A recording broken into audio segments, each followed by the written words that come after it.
9:47, vamos a ir a otro tema. El Banco Central elevó en 125 puntos la tasa de interés, la que alcanzó el 4%. La medida fue tomada para controlar las presiones inflacionarias fundamentalmente.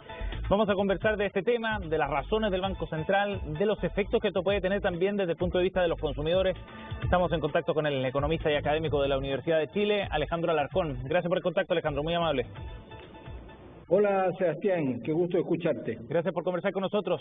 Alejandro, veamos primero por qué el Banco Central está tomando esta decisión. Es un freno de mano, así lo han calificado muchos, para la economía chilena. Y hay señales bien claras respecto a cómo está viendo el tema de la inflación en nuestro país. ¿Cuál es el mensaje fundamental que tiene este comunicado de la reunión de política monetaria, Alejandro?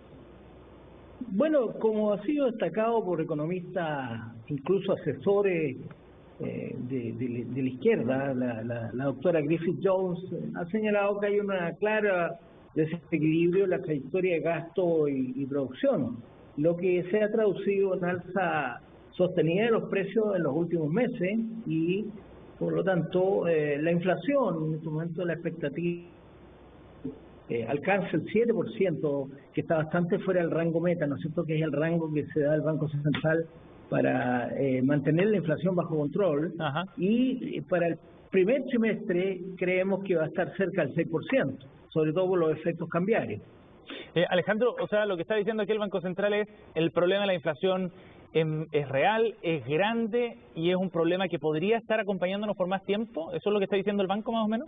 Sí, eso es lo que está diciendo el Banco Central. Ajá. Lo que está diciendo el Banco Central es que se necesita un ajuste en la tasa de política monetaria para moderar el gasto, sobre todo el gasto de consumo, ¿no es cierto?, que está creciendo de una manera que no tiene una respuesta en la producción y, por lo tanto, si eso no se corrige en forma gradual, ¿no es cierto?, porque los shocks también son muy malos, vamos a tener una inflación fuera de control por más tiempo del que el Banco Central quiere, que son 2 años, sí. 2 años por lo menos. Por eso que tenemos una inflación en estos momentos proyectada bastante alta y van a seguir las alzas de tasa de interés. Esta alza 1.25 yo la tenía presupuestada, pero creo que viene más alza durante el primer trimestre del próximo año.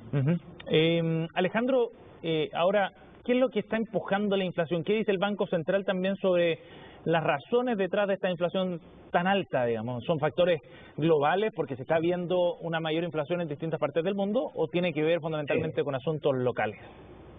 Bueno, yo he calculado que la inflación que tenemos en estos momentos en gran parte es empujada por factores locales y el Ajá. Banco Central lo atribuye al consumo. El consumo ha crecido en forma poco sostenible y el alza de la inflación lo está demostrando. Entonces, si tú le agregas a eso que está proyectando un fuerte ajuste de la inversión, tenemos un crecimiento muy bajo para el año 22 proyectado, que yo comparto, y para el año 23 tampoco se ve una recuperación. Por lo tanto, es una recuperación basada en consumo que no se sostiene en el tiempo, que está provocando la inflación. Hay una parte de la inflación que viene de afuera, claramente por la inflación mundial. Incluso Estados Unidos está con un problema similar, ¿no es cierto?, y está provocando ajustes también en la parte monetaria. Pero acá la principal causante es la expansión del gasto, una muy justificada, ¿no es cierto?, y otras que hay que corregir. Ajá. Porque la política monetaria sola no se la puede. Sí. ¿Con qué escenario entonces se va a encontrar el próximo gobierno en materia inflacionaria, Alejandro? Este es un tema que, si se extiende en el tiempo, entonces tendrá que asumir rápidamente el próximo gobierno. Así es, yo creo, mira, la parte del Banco Central la pega la va a hacer. Y creo que va a seguir subiendo la tasa de política monetaria. Yo creo que a fin del próximo año puede llegar a un 6% y no 5,5% como han indicado otros analistas. Ajá. Entonces, la pega la va a hacer vía tasa de interés, pero también yo creo que el tema fiscal va a tener que ser revisado. Va a tener que ser revisado porque si no, el costo lo van a pagar la gente con impuesto a inflación. El exceso de gasto tiene un financiamiento no bienvenido, que es el impuesto a inflación, y que produce, ¿no es cierto?, una pérdida en el valor, en el poder adquisitivo que tienen sobre todo los trabajadores. Como hemos dicho otras veces, los trabajadores todos solo tienen su trabajo, no viven de renta, de propiedades, no viven de ahorro, por lo tanto hay que tener mucho cuidado con el impuesto, que es extraordinariamente regresivo. Ajá. Alejandro, veamos ese impacto directo al bolsillo de los consumidores y también desde el punto de vista de algunos productos financieros. ¿Qué efecto va a tener esta alza de tasa, por ejemplo, en los créditos de consumo? ¿Qué efecto va a tener esto en los créditos más largos, de créditos hipotecarios, por ejemplo? Es una buena distinción que estás apuntando, porque estos efectos de alza de la tasa de interés de política monetaria se concentran en el corto plazo, que son típicamente los créditos de consumo y un estandarte que son las tarjetas de crédito. Esto tiene un impacto en las tarjetas de crédito, en los sobregiros, o sea, esto le pega directo a la posibilidad de consumir en más de un periodo, ¿no es cierto? Porque cuando sube el costo de la tasa de interés, sube la tasa de interés, claramente eso le pega al consumo que se llama intertemporal, ¿no es cierto? Hace más caro consumir en el presente y obliga a la gente a contenerse en su afán de consumo. Pero yo creo que lo más grave que ha indicado hoy día el Banco Central es que la inversión está muy baja y que están con trayectorias francamente que van a producir crecimientos muy bajos para el año, dijo entre 1,5 y 2 hoy día, ¿no es cierto?, para el próximo año, pero incluso lleva a la cercanía del 0 y el 1 para el año 23. Sí. Entonces, acá el índice tiene que ser puesto en la inversión, preguntarse por qué no hay inversión, cuáles son las medidas que hay que tomar. Y yo creo que la primera es que cualquiera que llegue al poder tiene que darle estabilidad política al país. De lo contrario, vamos a entrar en una situación muy compleja que se llama stagflation, que significa estancamiento con inflación, que es el peor de los mundos. Oye, Alejandro, este punto es bien importante porque el INPOM, que es este informe de política monetaria que saca trimestralmente el Banco Central, lo publicó esta mañana, así que esta noticia está bien fresca, muestra precisamente una caída de la inversión para el próximo año, 2,2%, muestra también un marginal repunte del 2023, apenas 0,1%. ¿Qué es lo que está diciendo el Banco Central entonces cuando hace esas proyecciones de inversión desde el punto, que es un tema clave, o sea, sin inversión no hay crecimiento económico? No, es que está subrayando el peor escenario el Banco Central, y tiene razón.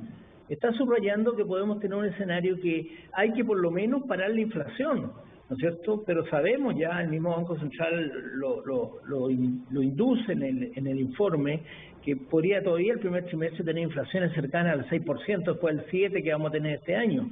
Entonces, inflación con bajo crecimiento por poca inversión es el peor de los mundos. Está diciendo que el que llega al poder tiene que rápidamente inducir medidas pro inversión. Y creo que la primera medida pro inversión es estabilidad política. Si no hay estabilidad política, eso va a seguir abajo y no va a haber recursos suficientes para levantar la inversión desde el sector público. Alejandro, y desde el punto de vista del crecimiento económico, ¿podría darse un escenario de recesión en algún momento del 2022 o 2023? Recesión técnica, digamos. Te lo pregunto porque la proyección que hace para el 2023 es bastante dramática, ¿no? Y hay una proyección de crecimiento que es más baja que la que tenía en septiembre pasado. O sea, al día de hoy, el escenario que está trazando el Banco Central es peor para el próximo año y el siguiente. ¿Cómo ves tú este tema? Bueno, es la realidad que enfrentamos. Es la realidad que enfrentamos. ¿Alejandro? Para proveer un escenario que podamos salir de esa trampa, que es estancamiento con inflación, ¿no es cierto? Y para eso necesitamos darle garantía a los inversionistas, garantías reales. Nadie arriesga su plata si sabe que la va a perder. Y los inversionistas extranjeros también, que proveen una gran parte, estamos perdiendo lugar en el riesgo país. Esos son los puntos críticos. Tú me preguntaste algo más y se me fue ahí con la conversa. No, Alejandro, que para sintetizar de alguna manera lo que hemos estado conversando, ¿tú crees que los candidatos presidenciales, sus programas de gobierno en particular, se están haciendo cargo de este escenario más deteriorado para los próximos 2 años? Yo creo que en detalle no. Yo francamente creo que en detalle no. Ha habido, Kass, por ejemplo, ha hablado de la estabilidad fiscal, que en esta ecuación es muy importante, pero Boric lo veo con anuncios. Me recuerda, y me perdonan los televidentes, me recuerda el libro de Jorge Edwards, Esclavo de las consignas. Con consignas no vamos a sacar adelante el país, lo vamos a sacar adelante con mayor estabilidad política, con mayor inversión y con atracción del capital extranjero, que dado nuestros bajos niveles de ahorro, lo necesitamos hoy día más que nunca para poder volver a crecer, que es la clave, entre otras cosas, para producir recaudación tributaria, para poder financiar los bienes públicos que se están anunciando. Alejandro, muchísimas gracias por conversar con nosotros esta mañana para entender un poco mejor los datos que nos ha entregado el Banco Central en estas últimas horas. Gracias por el contacto. Muchas gracias, Seba. Muchas gracias. Buen día.